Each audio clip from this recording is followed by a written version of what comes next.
ধাক্কা খেতে হচ্ছে, আমি ভিতরে ঢুকে দাঁড়াই। তো সেই ক্ষেত্রে আমি ভিতরে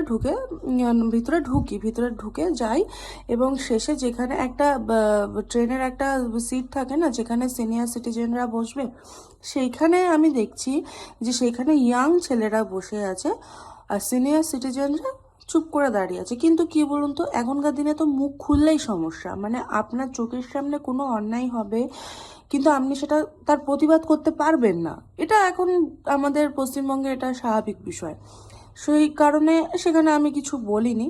আমি আমার মতো সোজা গিয়ে একটা জানলার ধার দেখছিলাম খালি আছে, আমি সোজা গিয়ে সেখানে দাঁড়ানোর চেষ্টা করছি। আর প্রচণ্ড ভিড়, এই পাশ দিয়েও প্রচণ্ড ঠেলাগুতো মারছে। আমি যখন সোজা জানলার ধারে যেতে যাই, সেখানে ছিলেন একটা মহিলা, তার মেয়ে, আর তার একটা ছোট নাতনি, খুবই মানে ছোট ছেলেটা, বাচ্চাটা ছেলে না, সে মেয়েই হবে। আর তার জামাইও ছিল, কি কে ছিল আমি জানি না।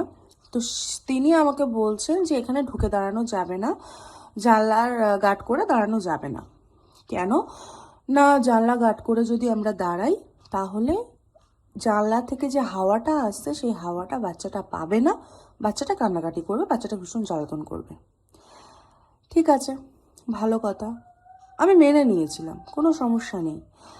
3টে 4-এর ট্রেনে অত ভিড়ে সে চাইছে তাদেরকে মানে এমন সাপোর্ট দেওয়া হোক যেন বাচ্চাটার কোনো সমস্যা না হয়। ঠিক আছে, বাচ্চাটা দোয়াই দিয়েছে, এখানে আমার আর কিছু বলার থাকতে পারে না, আমি ছেড়ে দিয়েছিলাম বিষয়টা, আমি সেই নিয়ে আর কথা বাড়াইনি।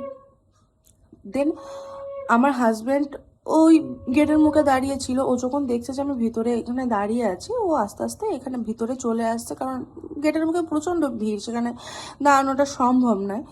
ও ভিতরে চলে আসে, আসার পরে ওর সাথে আমি ঘটনাটা শেয়ার করি যে জানো, আমি জানলার ধারে যেতে চাইছিলাম, দেখো এদিক দিয়ে কেমন গুঁতো মারছে, কিন্তু ওনারা আমাদেরকে মানে এর ভিতরে এই কম্পার্টমেন্টের ভিতরে ঢুকে দাঁড়াতে দেবে না, কেন না বাচ্চাটার অসুবিধা হবে। এটা একটা ভালোভাবে আমি আমার হাজব্যান্ডের সাথে শেয়ার করেছি। তো আমার হাজব্যান্ড সেই পরিপ্রেক্ষিতে বলেছে যে কেন, তা কি করে, আরে ছাড়ো, বাদ দাও, ও হচ্ছে কি বলবে, এই তোমরা নেমে যাবো, ও অসুবিধা নেই।